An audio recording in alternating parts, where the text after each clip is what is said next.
ng committee si Congressman Saldico at yan po ay tinutulan yung motion niya ni Congressman Benny Abante. Bakit po tinutulan ni Congressman Abante? Parang ang sinasabi po nila noon is that hindi pa pwedeng maging resource person ang isang congressman. Is not a valid excuse even if you resigned. For courtesy, you have to be present because you are invited to appear. Anyway, we will deal with that matter in the next sessions that we will take. I would say that Representative Toby Chanco intimated to this representation that because he needs to be back to the House of Representatives as soon as he can, he requested that his testimony be first taken so that he can be excused as soon as we can. I approve, and I think the body will agree that anyway that he is present today, we can start with him. Unless there is an objection, I would start the questioning, and I will take advantage of his presence. Ladies and gentlemen. Congressman Toby, I am very grateful that despite your very busy schedule, you made time to appear before us. Let me first ask you that in one of your hearings at the House of Representatives, where particularly the insertions have been discussed, I remember Representative Egay Erice and yourself were asking that Representative Elizalde Co be invited in order for him to shed light on the issues being taken up in that hearing. Am I correct, sir? Yes, Your Honor. And this came up after former Secretary Manny Bonoan told the committee that he does not know he does not know the persons responsible in putting the insertions during the BICAM conference. Is that correct? Your Honor, can I clarify that statement? Yes, please. Ganito po yung nangyari dyan. No? So nagsimula, ang una nag-interpellate ay si Congressman Erice. So sabi ni Congressman Erice, nung sa dulo na, sabi niya kay Secretary Bonoan, alam niyo ba kung ano yung amount na nadadagdag sa departamento pagdating sa BICAM? Ang sagot ni Secretary Bonoan at the time was that hindi namin alam dahil hindi naman kami part ng BICAM. Makikita na lang namin yan pagdating ng General Appropriations Act. So yun po yung pinagsimula nun. So ang sabi ni Congressman Erice nun, since hindi po alam ni Secretary Bonoan, ang taong dapat tanungin ay si Congressman Saldico. Kaya po siya nagmosyon na kung pwede, imbitahan ng committee si Congressman Saldico at yan po ay tinutulan yung motion niya ni Congressman Benny Abante. Bakit po tinutulan ni Congressman Abante? Parang ang sinasabi po nila noon is that hindi pa pwedeng maging resource person ang isang congressman. Kaya tinuloy ko po, kaya po ako nagsalita, humingi ako ng pasya kay Congressman Erice because he had the floor, if I could make a manifestation. Sabi ko, kung ganyan po na hindi pa pwedeng resource person ang isang congressman, hindi na dapat ituloy itong investigasyon na to sa House. Kasi sabi nung chairman nung una, walang sasantuhin. Kahit congressman, kahit senador, kahit sino. Eh kung hindi po pa pwedeng mag-testify under oath o hindi pa pwedeng resource person ang isang congressman, ibig sabihin, exempted yung congressman sa investigasyon. Yun po yung nangyari doon. Bakit po napaka-importante, bakit po napakahalaga na kailangang malaman po natin kung sino-sino yung mga taong responsable doon sa pagbibigay ng insertions po doon sa BICAM o kahit na sa iba pang mga sessions po? Kasi kami po, ako po, hindi ako member ng BICAM, no? So natuklasan na lang namin ito noong, ako nalaman ko lang yan, I think March 24. March 24 ko na lang nalaman na ganun kalaki. Kala natin nung una, PhilHealth lang binawasan, DepEd lang. later on, natuklasan ko po na yung mga flagship projects ng administrasyon, ipangulong BBM, ibig sabihin po ng flagship projects, yan po yung mga foreign assisted projects, ay tinanggalan po nila ng pondo para maisingit yung mga pondo na gusto nila isingit doon sa BICAM. So kaya po, ako rin, napakahalaga po rin sa akin na maimbitahan si Congressman Saldico. At doon po sa House of Representatives, meron pong small committee doon pagkatapos ng second reading. So ang pag-insert is not only doon sa BICAM, meron pang insertion doon sa small committee. So since walang makakasagot niyan kung hindi si Congressman Saldico, yun po, request po natin na siya imbitahan.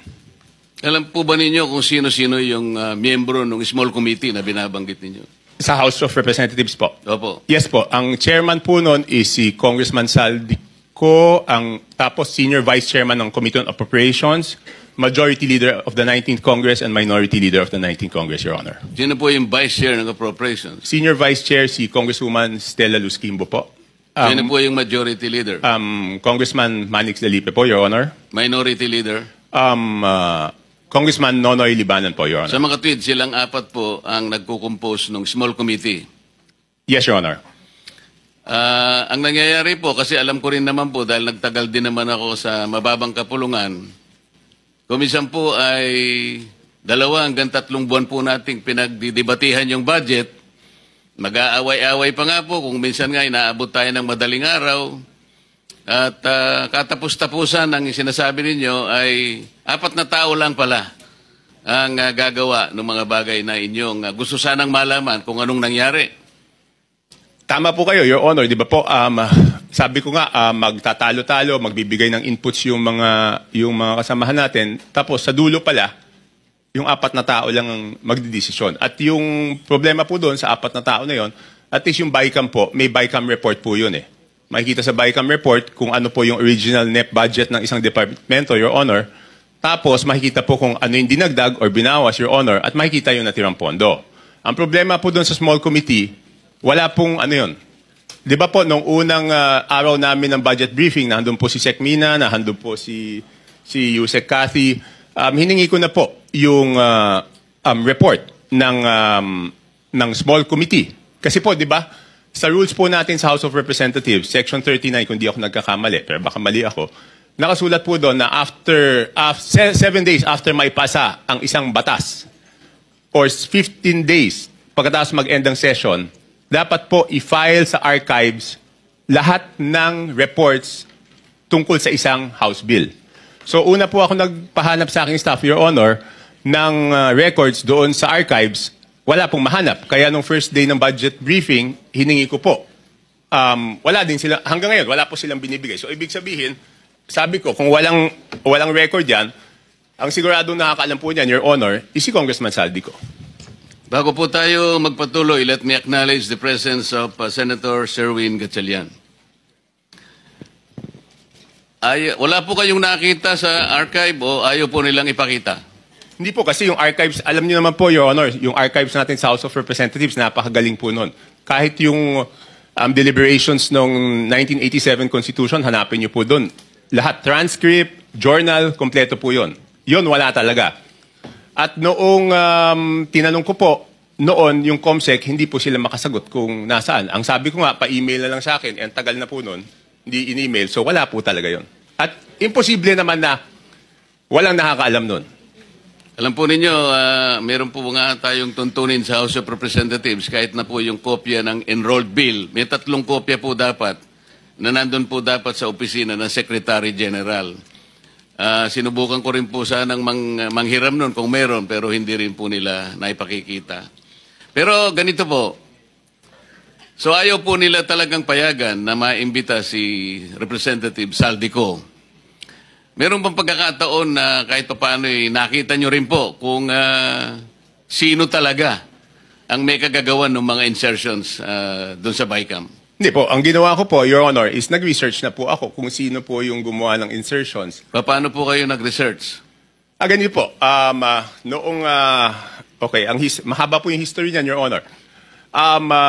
To be very blunt about it, di ba po, nung nabawasan ng flagship projects, yung Pangulo, nung nakita niya po doon sa sagaan na nawala yung kanyang malalaking proyekto, yung flagship projects ng gobyerno, naghanap na po siya kung saan napunta yon. So wala po ako nung unang meeting, pero I think nagkaroon ng meeting, ang dinig ko noong January, tinanong po yung Senate President, si Senate President Escudero, at tinanong po si Speaker Martin Romualdez, hiningi yung listahan noong mga insertions doon sa budget. Ang pagkaalam ko, ulitin ko, wala po ako nung unang meeting, si Senate President Escudero, binigay po yung listahan ng Senate amendments, no? Doon 3 days after the meeting. Nung tinawag po ako sa pagpupulong noong March 24, nalaman ko po na wala pang binibigay yung House of Representatives at that time, in March 24. Kaya po ako nasama sa meeting na yon is para hingin na sa House of Representatives yung listahan noong mga insertions ng House of Representatives naman. So kaya lang po ako napasok dun sa usapan na yon noong March 24. March 24, 2025 was the first meeting. So dahil nga po sa paghahangad ninyo na malaman kung ano-ano yung mga insertions, kanino napunta at sino yung may kagagawan, paano po nyo eventually nalaman kung talagang nalaman ninyo? Hindi, ganito po, Your Honor.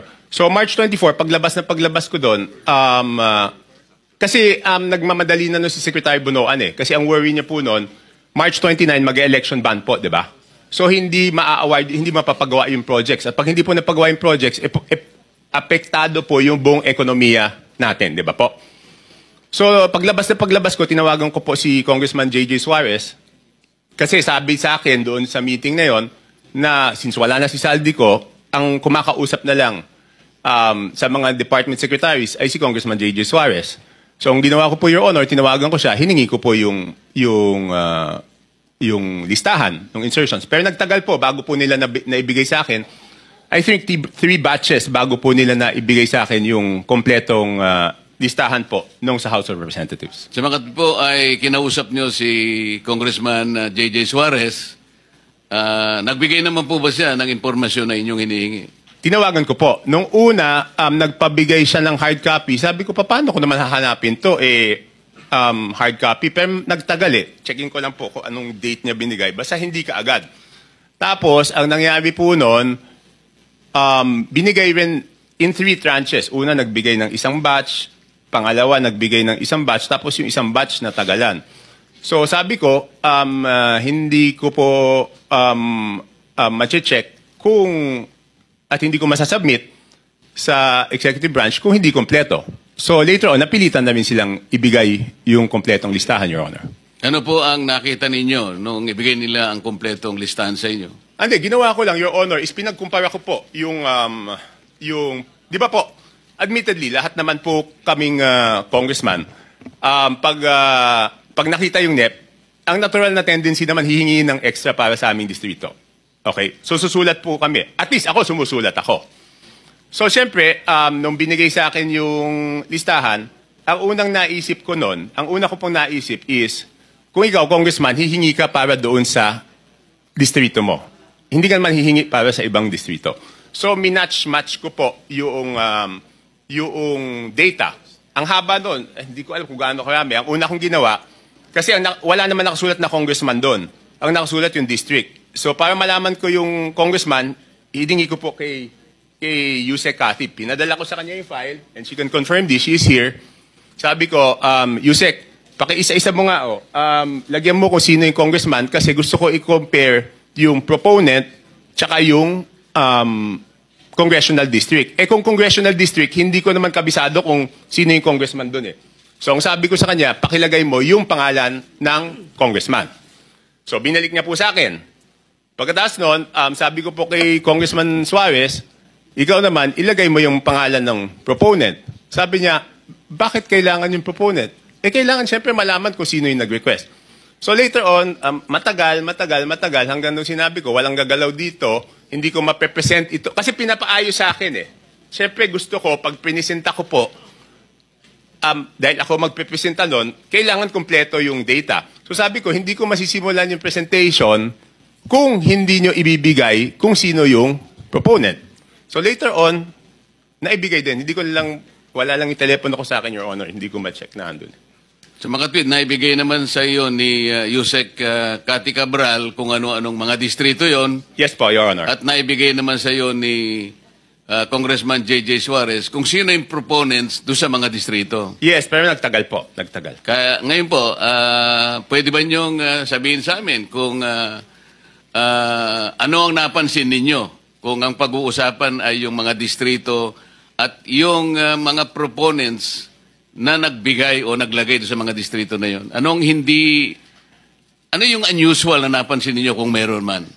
Your Honor, ang una ko pong ginawa, siyempre ako po yung magpepresenta. Ayoko naman na ako magpepresenta tapos mali pala yung data na pipresenta ko. So ang una ko pong chinek, Your Honor, is yung kasi di ba sa BICAM, may nadagdag naman talaga po doon sa navotas. Okay? Yun nga, ini-issue sa akin, insertion yun. Hindi ako makakapag-insert, Your Honor. Kasi ako po ay hindi membro ng BICAM. So pwede lang po ako mag-request kung ano man yung pumasok doon sa BICAM, yun amyenda na pinayagan ng BICAM. Okay? So, para hindi ako mapahiya, ang una kong chinek is kung tama yung pumasok sa o nadagdag. Hindi, yung sa akin muna. Yun nga po, sa distrito niyo. Kasi alam ko po kung magkano yung nadagdag sa akin sa BICAM. Tumama naman po. Tumama, kasi ang request ko noon is 1.1 o 1.2. Ang pumasok po galing sa House of Representatives na request is 529 at meron po galing sa Senate na 121 po yata. Pero yung sa Senate is all classrooms po yun. So nung tumama na, sabi ko, since tama yung sa akin na nadagdag doon sa aking NEP, kumpiyansa ako na tama yung records. So ginawa ko po, present ko na po. Ano po yung nakita nyo sa ibang distrito na hindi masyadong, na very unusual? Halimbawa sa dalawang probinsya ng Mindoro. Mindoro Oriental at saka Mindoro Occidental. Because I'm going to take advantage of the presence of the good governor of Mindoro Oriental. Kaya ko lang po tinatanong. With no offense meant, Your Honor, kay Gov. Dolor and to my fellow congressmen, ng district congressmen, ang una ko pong napansin doon is lumobo yung dalawang Mindoro, isang Oriental, isang Occidental. Ang NEP po nila is something between 1.5. Sabihin na natin para safe ako. Hindi lumampas ng 2.5 yung but I have the figures, Your Honor. Kaya lang para lang mabilis po tayo, Your Honor. Hindi lumampas ng 2.5 yung NEP nila. Pero ang GAA po nila is magkano ba? 20 billion. So, nagulat ako. Sabi ko, in fairness doon sa mga district congressmen, Your Honor, hindi po nila kaya gawin yun. Hindi kayang gawin ng regular congressman na magdagdag. Hindi naman po sila miyembro ng Committee on Appropriations. Parehong first-term congressman po yun. So, hindi nila kakayanin magdagdag ng ganun kalaki. Kasi ang hirap po, di ba? In my case, nag-request ako 1.2 billion, ang nabigay lang 569. So, paano namang itong congressman na to, makakapagdagdag siya ng ganun kalaki? So, chinek ko na po, sino yung naglagay ng mga pondo doon. Sige po. Tapos po, nagulat din ako kasi, siyempre makikita ko doon sa proponent, tsaka doon sa district congressman.